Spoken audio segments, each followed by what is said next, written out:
Last lecture में जैसे मैंने बताया कि सबसे पहली चीज़ जो आपने नोटिस करनी है वो ये है कि जब भी आपने gSpawn को इंपोर्ट करना है तो आपने कंसोल में एरर्स को चेक करना है। जो वर्जन में किसी तरह की कोई भी यहाँ पे आपके पास इंपोर्ट करने के बाद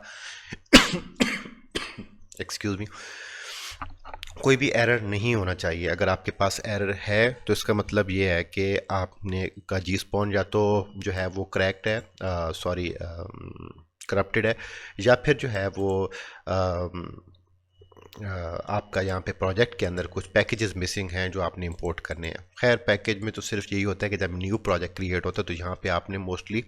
वर्जन कंट्रोल को रिमूव करना होता है। इसके अलावा तो और कोई भी एरर मैंने फेस नहीं किया, लेकिन अगर आप फेस करते भी हैं तो पहले आपने एरर्स को क्लियर करना है,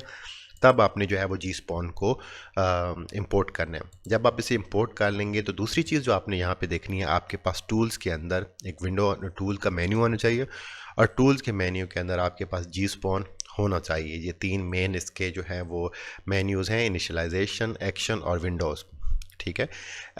ये आपके सामने होने चाहिए ताकि जो है वो क्लियर हो जाए कि एटलीस्ट इंपोर्ट के वक्त आपके पास कोई भी एरर नहीं था। दूसरी चीज़ gSpawn को यहाँ पे टूल्स gSpawn, और आपने दूसरा काम जो यहाँ पे है कि जब भी आपने इंपोर्ट कर लेना है, जब आपके पास कोई एरर नहीं हो तो आपने इनिशियलाइज़ करना है। इनिशियलाइज़ करेंगे, थोड़ी सी स्क्रॉलिंग होगी कुछ जो है वो, और स्क्रॉलिंग होने के बाद आपको यहाँ पे जो है वो एक ग्रिड नज़र आएगी ठीक है, ग्रिड नज़र आएगी और एक गिज़मोस ऑन हो जाएगा। इस दफ़ा के gSpawn के अंदर सबसे बेस्ट बात यह है कि अगर आप गिज़मो ऑफ भी कर देते हैं तो भी आपके सामने gSpawn का गिज़मो आपको नज़र आता है। उसकी भी रीज़न मैं आपको बताता हूँ। लास्ट जो टूल था ऑक्टेव 3D, मैं इसको बार बार जो है वो जिक्र इसलिए कर रहा हूँ क्योंकि वो लोग जिन्होंने ऑक्टेव 3D के साथ अच्छा काम किया हुआ है उनको थोड़ा सा कंपैरिजन भी पता चल जाए। और इसका कतन भी ये मतलब नहीं है कि जो ऐसा बंदा जिसने ऑक्टेव नहीं किया हुआ वो gSpawn कर रहा है तो उसे ऑक्टेव सीखना ज़रूरी है। मैं सारी डिटेल यहाँ पे दोबारा बताऊंगा, जस्ट कंपैरिजन के लिए मैं यहाँ पे एक्सप्लेन कर रहा हूँ कि जो टूल ऑक्टेव था उसमें ये इशू ज़्यादा बड़ा था कि आप उसको जब भी काम करना पड़ता तो आपको गिज़मो को ऑन रखना पड़ता था, उसके लिए ऑप्शन नहीं थी। लेकिन gSpawn के लिए ये है कि अगर, और उसमें फिर मसला ये बनता था अगर आपके सीन ऑब्जेक्ट्स के अंदर गिज़मोज लगे हुए हैं ना, फॉर एग्जांपल जैसे कोई एक बात कर लूँ 3D ऑब्जेक्ट क्यूब, और क्यूब को जो है वो मैं यहाँ पे एक्सपोज करो गिज़मो लगा देता हूँ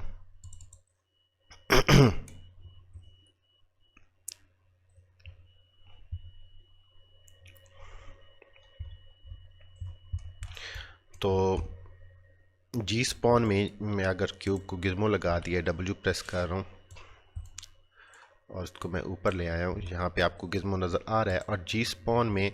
आपको गिज़मो नज़र आ रहा है। तो जितने ऑब्जेक्ट हुआ करते थे सीन में, अगर उनके ऊपर गिज़मो हुआ करता था तो वो भी नज़र आता था। लेकिन यहाँ पे जो है वो थोड़ा सा जो है, अगर ऑप्शन को देखा जाए तो आप बड़े आराम से क्या कर सकते हैं, गिज़मो को ऑफ़ कर सकते हैं और गिज़मो को ऑफ़ करने के बाद जो है आप अपनी वर्किंग कर सकते हैं। और इससे जो है वो एडिटर काफ़ी सारा लाइट हो गया, यानी कि gSpawn में अब रिक्वायरमेंट नहीं है कि आपका गिज़मो ऑन हो उसकी जो है वो मैं आपको वजह बता देता हूँ कि इसने जो है वो एक मेन्यू प्रोवाइड किया है। ठीक है, इनिशियलाइजेशन के बाद यहाँ पे एडिट और प्रेफरेंसेस में मैं यहाँ पे अगर इसको प्रेफरेंसेस टच करूँ तो यहाँ पे gSpawn का एक जो है वो मुकम्मल गिज़मोज, ग्रिड और इनपुट, और यहाँ पे एक पूरा का पूरा मेन्यू है जिसके अंदर आप इसकी कस्टमाइजेशन कर सकते हैं। ये वही कस्टमाइजेशन है जो by default unity editor provide करता है, इसलिए उसका ताल्लुक गिज़मो के साथ ख़त्म हो गया और ये ज़्यादा लाइट वेट काम है। हालांकि जब हम ऑक्टिव यूज़ कर रहे थे तो उसमें ये ऐसी ऑप्शन नहीं थी, बट एनीवेज फ़िलहाल यहाँ तक इसको हम इसको ज़्यादा डिटेल में नहीं देखते क्योंकि हमारा एक सेपरेट लेक्चर होगा जिसमें हम इन चीज़ों को कस्टमाइज़ करेंगे। तो मैं यहाँ से इसे क्लोज़ करता हूँ।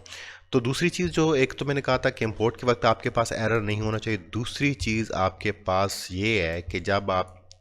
यहाँ पे इसे इनिशियलाइज़ करते हो, ठीक है, जब इनिशियलाइज़ करते हो तो यहाँ पे आपके पास एक ऑब्जेक्ट क्रिएट होता है जिसकी पोजीशन रोटेशन 0 होती है और साथ में ये जो है स्क्रिप्ट अटैच हो जाती है। तो यहाँ पे उस वक्त भी कंसोल में कोई एरर्स नहीं होने चाहिए। ये तो अगर है तो इसका मतलब है ये आपका gSpawn बिल्कुल ठीक है, you are ready to work, आप बिल्कुल स्टार्ट कर सकते हैं काम। तो first thing first, gSpawn के मामले में मैं एक चीज़ आपको क्लियर कर दूं कि इनिशियल बेसिस के ऊपर अगर आप इसको थोड़ा सा स्टार्टिंग में हैंडलिंग को समझ लेते हो कि इसको हैंडल कैसे करना है, देन उसके साथ वर्किंग बहुत आसान हो जाती है।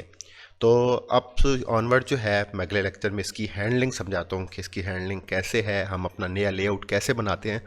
और फिर जो है उसमें हम अब कौन से मेजर स्टेप्स हैं जिनको स्टार्टिंग के अंदर फॉलो करेंगे, तब जाके ये थोड़ा सा टैकल होगा आप लोगों से और उसको आप जो है यूज़ कर सकेंगे।